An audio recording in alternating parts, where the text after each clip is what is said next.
ಈ ಬೆಟ್ಟ ಇರೋದು 3200 ಅಡಿ ಕಣ್ರಪ್ಪ. 2.5 ಕಿಲೋಮೀಟರ್ ಬೆಟ್ಟ ಇದು, ಸುಲಭ ಅಲ್ಲ.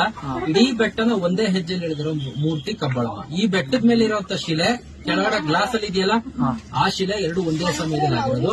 ಇಡೀ ಬೆಟ್ಟನ ಭೂಮಿಯಿಂದ ಮೇಲ್ ಬರ್ಬೇಕಾರೆ ನಮ್ದು ಎಷ್ಟೆಷ್ಟೋ ಸರಿ ಪರೀಕ್ಷೆ ಮಾಡಿ ಕಳ್ತಾಳಪ್ಪ. ಪ್ರತಿಯೊಬ್ಬರು ಅರ್ಧಕ್ಕೆ ಕೂತ್ಕೋತಾರೆ, ನನ್ ಕೈಲಿ ಆಗಲ್ಲ ಅನ್ಸುತ್ತೆ, ಹಿಂದಕ್ಕೆ ಹೋಗ್ಬೇಕು ಅನ್ಸುತ್ತೆ, ಅಮ್ಮನ ಹೆಸರು ಹೇಳ್ತೀವಿ, ಮತ್ತೊಂದು ಹೆಜ್ಜೆ ನಡೀತೀವಿ, ಅಮ್ಮನ ಹೆಸರು ಹೇಳ್ತೀವಿ.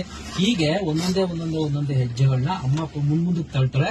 ಮುಂದಕ್ಕೆ ತಳ್ಬೇಕಾದ್ರೆ ಅಮ್ಮನ ಹೆಸರು ಎಲ್ಲಿ ಹೇಳ್ತೀವೋ ಅಲ್ಲಿ ಮೋಡ ಬಂದ್ಬಿಡುತ್ತೆ, ಗಾಳಿ ಬರ್ತಾ ಬಿಸಿ ತಳ್ತಾಳೆ. ಈ ಬೆಟ್ಟದ ಮೇಲ್ ಬಂದ್ಮೇಲೆ ನಾವು ಹತ್ತಿರೋ ಮಟ್ಟಿಗೆ ಸುಸ್ತೆಲ್ಲ ಕಮ್ಮಿ ಆಗ್ಬಿಡುತ್ತಪ್ಪ. ಕೈ ಕಾಲುಗಳಿಗೆಲ್ಲ ಶಕ್ತಿ ಬರುತ್ತೆ. ಅಮ್ಮ ಇಲ್ಲಿ ಓಡಾಡ್ತಿದ್ದಾಳೆ. ರಾತ್ರಿ ಸಂಚಾರ ಇದೆಯಪ್ಪ. ಇದೇ ಉದ್ಭವ ತಾಯಿ ಕಬ್ಬಾಳಮ್ಮ ತಮಿಳು ಜನ ಕಟ್ಸಿರೋದ್ರಿಂದ ಕರಿಮಾರಿಯಮ್ಮ ಅನ್ನೋ ಹೆಸರು ಕರೀತಾರೆ. ಇವತ್ತಿನ ದಿನ ವಿಶೇಷ ಅಮಾವಾಸ್ಯೆ ವಾರ. ಈ ವಾರ ಅಮಾವಾಸ್ಯೆ ಇರುತ್ತಪ್ಪ. ಇವತ್ತೆಲ್ಲ ಬರೋರ್ಗೆ ಅಮಾವಾಸ್ಯೆ ಕಪ್ಪು ತೀರ್ಥ ಯಂತ್ರಗಳನ್ನ ಕೊಡ್ತೀವಿ. ಯಾರು ಗಾಡಿ ಓಡಿಸ್ತಾರೆ ಅಂತವ್ರ ಕುತ್ತಿಗೆ ಯಂತ್ರ ಇದ್ರೆ ಗಾಡಿ ಕೆಳಗಲ್ಲ. ಕೆಲವರು ಕೋಪ ಜಾಸ್ತಿ, ಗಾಡಿ ಎತ್ಕೊಂಡು ಓಡಿಸ್ತಾರೆ ಅಂತವ್ರಿಗೆ. ವಿದ್ಯಾಭ್ಯಾಸ ಓದ್ತಾರೆ, ಬಹಳ ಬೇಗ ಮರ್ತೋಗುತ್ತೆ ಅನ್ನೋರ್ಗೆ.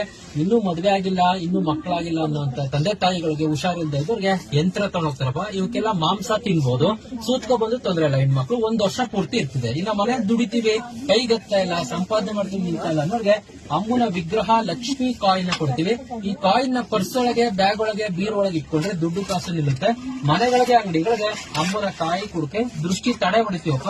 ಅರ್ಕೆ ಕಾಣಿಕೆ ತಾಯಿ